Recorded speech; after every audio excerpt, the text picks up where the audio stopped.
എല്ലാവർക്കും world PSC YouTube ചാനലിലേക്ക് സ്വാഗതം. ഇന്ന് നമ്മൾ എടുക്കാൻ പോകുന്ന ടോപ്പിക്ക് ദേശീയ പതാക, ദേശീയ മുദ്ര, ദേശീയ കലണ്ടർ. ഓൾറെഡി നമ്മൾ ദേശീയ ഗാനത്തെക്കുറിച്ചും ദേശീയ ഗീതത്തെക്കുറിച്ചും ഒരു ക്ലാസ് ചെയ്തിട്ടുണ്ടായിരുന്നു.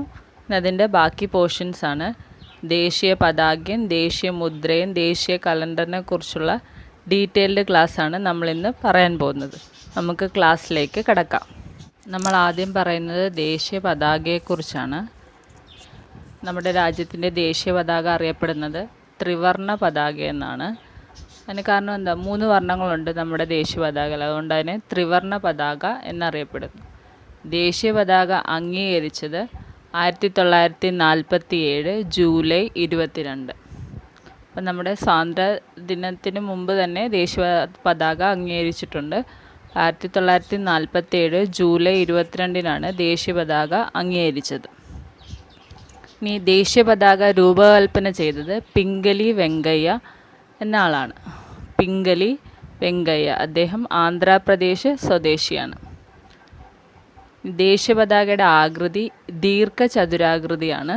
ദേശീയ പതാകയുടെ ആകൃതി, അതിൻ്റെ നീളം വീതിയും തമ്മിലുള്ള അംശബന്ധം 3:2 നീളവും വീതിയും തമ്മിലുള്ള അംശബന്ധം 3:2.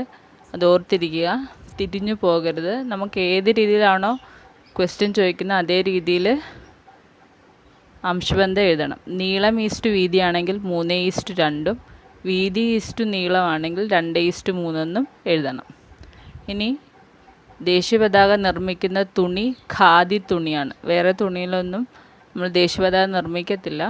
നിർമ്മിക്കുന്ന തുണി ഖാദി തുണിയിലാണ്. ഇനി പ്രധാനമായിട്ടും അറിയേണ്ടത് ദേശീയ പതാക നമ്മൾ ഓൾറെഡി പറഞ്ഞു ത്രിവർണ്ണ പതാകയാണ്. അപ്പോൾ അതിലുള്ള നിറങ്ങൾ 3 എണ്ണമാണ്. മുകളിൽ കുങ്കുമം അല്ലെങ്കിൽ സാഫ്രൺ, അത് ധീരതയും ത്യാഗത്തെയും ആണ് സൂചിപ്പിക്കുന്നത്. നടുക്ക് വെള്ള, അത് സമാധാനത്തെയും സത്യത്തെയും സൂചിപ്പിക്കുന്നു. ഓൾറെഡി നമുക്കറിയാം വെള്ള നിറമെന്ന് പറയുന്നത് സമാധാനത്തിനെ സൂചിപ്പിക്കുന്നതാണ്. അതുപോലെ തന്നെ ഇവിടെ ദേശീയ പതാകയിലുള്ള വെള്ള നിറം സത്യത്തെയും സമാധാനത്തെയും സൂചിപ്പിക്കുന്നു. ഇനി ഏറ്റവും താഴെയുള്ള പച്ച നിറം സമൃദ്ധിയെ സൂചിപ്പിക്കുന്നു. അപ്പോൾ ദേശീയ പതാക 3 നിറങ്ങൾ കുങ്കുമം ധീരതയും ത്യാഗത്തെയും സൂചിപ്പിക്കുന്നു, വെള്ള സത്യത്തെയും സമാധാനത്തെയും സൂചിപ്പിക്കുന്നു, പച്ച സമൃദ്ധിയെ സൂചിപ്പിക്കുന്നു. ഇനി ദേശീയ പതാകയുടെ നടുവിലെ നിറമായ വെള്ളയുടെ നടുക്ക് അശോക ചക്രമുണ്ട്. അത് നേവി ബ്ലൂ കളറിലാണ്. അതിനകത്ത് ആരക്കാലുകളുണ്ട്. അത് 24 എണ്ണമാണ്. ആ സംഖ്യ ഓർത്തിരിക്കുക. മധ്യഭാഗത്തുള്ള അശോക ചക്രത്തിൻ്റെ ആരക്കാലുകൾ 24. അടുത്തത് ഇന്ത്യയിലെ ഏക അംഗീകൃത പതാക നിർമ്മാണശാല സ്ഥിതി ചെയ്യുന്നത് ഹൂബ്ലിയിലാണ്. കർണാടകത്തിലെ ഹൂബ്ലിയിലാണ് ഇന്ത്യയിലെ ഏക അംഗീകൃത പതാക നിർമ്മാണശാലയുള്ളത്. ഓൾറെഡി നമ്മൾ നീളവും വീതിയും തമ്മിലുള്ള അംശബന്ധം പറഞ്ഞിട്ടുണ്ട്. പതാകയുടെ ഏറ്റവും ചെറിയ അനുപാതം 15:10 സെൻറ്റിമീറ്ററാണ്. അതാണ് ഏറ്റവും ചെറിയ അളവ്. ഏറ്റവും വലിയ അളവ് 6.3:4.2 മീറ്ററാണ്. ഈ അളവിനുള്ളിലേ നമുക്ക് പതാക നിർമ്മിക്കാൻ സാധിക്കുകയുള്ളൂ. സ്വാതന്ത്ര്യ ദിനത്തിൽ പ്രധാനമന്ത്രി ദേശീയ പതാക ഉയർത്തുന്നത് എല്ലാവർക്കും അറിയാം, ചെങ്കോട്ടയിലാണ്, റെഡ് ഫോർട്ടിലാണ് സ്വാതന്ത്ര്യ ദിനത്തിൽ പ്രധാനമന്ത്രി ദേശീയ പതാക ഉയർത്തുന്നത്. ഇനി 1931 INC സ്വീകരിച്ച പതാകയിൽ ഉണ്ടായിരുന്ന ചിത്രം ചർക്കയുടേതാണ്. അപ്പോൾ INC പതാകയിൽ ഉണ്ടായിരുന്ന ചിത്രം ഒരു PSC ക്വസ്റ്റ്യൻ ആണ്. അത് ചർക്കയായിരുന്നു. ഇനി നമ്മുടെ ദേശീയ പതാക ബഹിരാകാശത്ത് എത്തിച്ച വർഷം 1971. 1971 ബഹിരാകാശത്ത് ആദ്യമായി ദേശീയ പതാക എത്തിച്ചത്. അത് അപ്പോളോ 15 എന്ന ബഹിരാകാശ പേടകത്തിലായിരുന്നു. ഇനി മൗണ്ട് എവറസ്റ്റിൽ നമ്മുടെ ദേശീയ പതാക നാട്ടിയ വർഷം 1953. ഇനി ചന്ദ്രനിൽ ദേശീയ പതാക എത്തിച്ച വർഷം 2008 നവംബർ 14 ചന്ദ്രയാൻ 1 ദൗത്യത്തിനിടയ്ക്കാണ് ഇത് സംഭവിച്ചത്. ചന്ദ്രനിൽ ദേശീയ പതാക എത്തിക്കുന്ന 4ാമത്തെ രാജ്യമാണ് ഇന്ത്യ. അപ്പോൾ ആ 3 വർഷങ്ങളും പ്രത്യേകം ഓർത്തിരിക്കുക. ബഹിരാകാശത്ത് എത്തിച്ചത് 1971, മൗണ്ട് എവറസ്റ്റിൽ നാട്ടിയത് 1953, ചന്ദ്രനിൽ എത്തിച്ചത് 2008 നവംബർ 14. ചന്ദ്രനിൽ ദേശീയ പതാക എത്തിക്കുന്ന 4ാമത്തെ രാജ്യമാണ് ഇന്ത്യ. ഇനി ഇതിനകത്ത് നമുക്ക് കുറച്ച് കാര്യങ്ങളും കൂടെ ഓർത്തിരിക്കേണ്ടതുണ്ട്.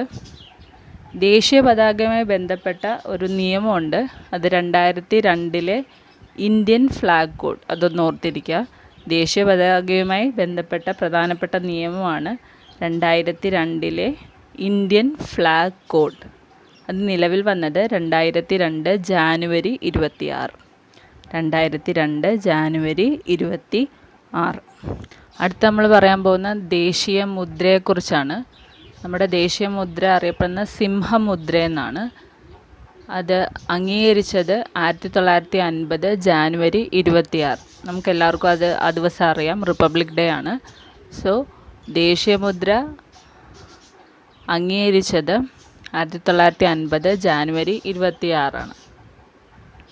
ഇനി ദേശീയമുദ്ര എവിടെ നിന്നാണ് എടുത്തിട്ടുള്ളത്? ഉത്തർപ്രദേശിലെ സാരാനാഥിലെ അശോക സ്തംഭത്തിൽ നിന്നാണ് നമ്മൾ ദേശീയമുദ്ര എടുത്തിട്ടുള്ളത്. നമുക്കറിയാം, ദേശീയമുദ്രയിൽ നമുക്ക് കാണാൻ 3 സിംഹങ്ങളുണ്ടല്ലേ? അശോക സ്തംഭത്തിൽ 3 സിംഹങ്ങളുണ്ട്. പക്ഷേ 4ാമതൊരു സിംഹം പുറകുവശത്തുണ്ട്. നമുക്ക് പ്രത്യക്ഷത്തിൽ കാണാൻ പറ്റത്തില്ല. ഓരോ ദിക്കുകളെയും പ്രതിപാദിക്കുന്നതാണ് ആ 4 സിംഹങ്ങൾ. അതേ കൂടാതെ ദേശീയമുദ്രയിൽ ആലേഖനം ചെയ്തിരിക്കുന്ന ബാക്കി മൃഗങ്ങളാണ് കാളയും കുതിരയും ആനയും. അപ്പം മൊത്തം 4 വിധത്തിലുള്ള മൃഗങ്ങളാണ് ദേശീയമുദ്രയിലുള്ളത്: സിംഹം, കാള, കുതിര, ആന. ഇനി മുകളിലുള്ള ആ 4 സിംഹത്തെ കൂടാതെ താഴെയും ഒരു സിംഹമുണ്ട്. മൊത്തം 5 സിംഹമാണുള്ളത്. അതുകൊണ്ട് മൊത്തം ദേശീയമുദ്രയിലുള്ള മൃഗങ്ങളുടെ എണ്ണം 8 ആണ്. ഇനി ദേശീയമുദ്രയിലുള്ള ധർമ്മചക്രം എന്ന് പറയുന്നത് അശോകചക്രമാണ്. അശോകചക്രത്തിൻ്റെ വലതുവശത്ത് കാളയും ഇടതുവശത്ത് കുതിരയുമാണ്. ഇനി ദേശീയമുദ്രയിൽ ആലേഖനം ചെയ്തിരിക്കുന്ന വാക്യം ഏതാന്ന് സ്ഥിരം PSC ചോദ്യമാണ്. അത് സത്യമേവ ജയതേ എന്നാണ്. സത്യമേവ ജയതയാണ് ദേശീയമുദ്രയിൽ ആലേഖനം ചെയ്തിരിക്കുന്ന വാക്യം. മുണ്ടകോപനിഷത്ത് നിന്നാണ് അത് കടമെടുത്തിരിക്കുന്നത്. ഇനി സത്യമേവ ജയതേ ഏത് ലിപിയിലാണ് അതിൽ ആലേഖനം ചെയ്തിരിക്കുന്നത്? ദേവനാഗിരി ലിപിയിലാണ് സത്യമേവ ജയതേ ആലേഖനം ചെയ്തിരിക്കുന്നത്. നമ്മൾ ഓർത്തിരിക്കേണ്ട ഒരു പ്രധാനപ്പെട്ട വ്യക്തിയാണ് ദീനാനാഥ് ഭാർഗവ. നമ്മുടെ ഭരണഘടനയിൽ ദേശീയമുദ്ര രൂപകൽപ്പന ചെയ്ത ആളാണ് ദീനാനാഥ് ഭാർഗവ. അപ്പോൾ ആ വ്യക്തിത്വത്തിൻ്റെ പേര് പ്രത്യേകം ഓർത്തിരിക്കുക, ദീനാനാഥ് ഭാർഗവ. അപ്പം സിംഹമുദ്രയാണ് നമ്മുടെ ദേശീയമുദ്ര. അംഗീകരിച്ചത് 1950 ജാനുവരി 26. മൃഗങ്ങൾ ഏതൊക്കെയാണെന്ന് ഓർത്തിരിക്കുക. ദേശീയ കലണ്ടറാണ് അടുത്തത്. ദേശീയ കലണ്ടറായിട്ട് നമ്മൾ അംഗീകരിച്ചിരിക്കുന്ന ശകവർഷത്തിനെയാണ്. ശകവർഷമാണ് നമ്മുടെ ദേശീയ കലണ്ടർ. അത് ആരംഭിക്കുന്ന വർഷം AD 78. അത് ആവിഷ്കരിച്ചത് കനിഷ്കനാണ്. പ്രത്യേകം ഓർത്തിരിക്കുക. AD 78 ശകവർഷം ആരംഭിക്കുന്നത്. കനിഷ്കനാണ് അത് ആവിഷ്കരിച്ചിരിക്കുന്നത്. ദേശീയ കലണ്ടർ അംഗീകരിച്ച വർഷം 1957 മാർച്ച് 22. 1957 മാർച്ച് 22 ദേശീയ കലണ്ടർ അംഗീകരിച്ചത്. ആദ്യത്തെ മാസം, ശകവർഷത്തിലെ ആദ്യത്തെ മാസം ചൈത്രമാണ്. അതൊരു PSC ക്വസ്റ്റ്യൻ ആണ്, ഓർത്തിരിക്കുക. ശകവർഷത്തിലെ ആദ്യത്തെ മാസം ചൈത്രം. അപ്പോൾ അവസാനത്തെ മാസമോ? അത് ഫാൽഗുനം. ഫാൽഗുനമാണ് അവസാനത്തെ മാസം. ഇന്ത്യയുടെ ദേശീയ പഞ്ചാംഗം എന്നറിയപ്പെടുന്നതും ശകവർഷമാണ്. നമ്മുടെ ദേശീയ കലണ്ടർ ശകവർഷമാണ്. ഇന്ത്യയുടെ ദേശീയ പഞ്ചാംഗം എന്നറിയപ്പെടുന്നതും ശകവർഷമാണ്. അപ്പം ഇന്ത്യയുടെ കാര്യം പഠിക്കാൻ നമ്മൾ കേരളത്തിൻ്റെ കാര്യം കൂടെ പഠിക്കണ്ടേ? കേരളത്തിൻ്റെ ദേശീയ കലണ്ടർ കൊല്ലവർഷമാണ്. അതാരംഭിച്ചത് AD 825. മാറിപ്പോകരുത്. ശകവർഷം ആരംഭിച്ചത് AD 78 കൊല്ലവർഷം ആരംഭിച്ചത് AD 825. ഇന്നത്തെ ക്ലാസ് അവസാനിക്കുകയാണ്. ഇന്ന് നമ്മൾ ഡിസ്കസ് ചെയ്തത് ദേശീയ പതാക, ദേശീയ മുദ്ര, ദേശീയ കലണ്ടർ എന്നതിനെക്കുറിച്ചാണ്. ക്ലാസ് ഇഷ്ടപ്പെട്ടെങ്കിൽ ചാനൽ സബ്സ്ക്രൈബ് ചെയ്യുക, ലൈക്ക് ചെയ്യുക, ഷെയർ ചെയ്യുക. Thank you.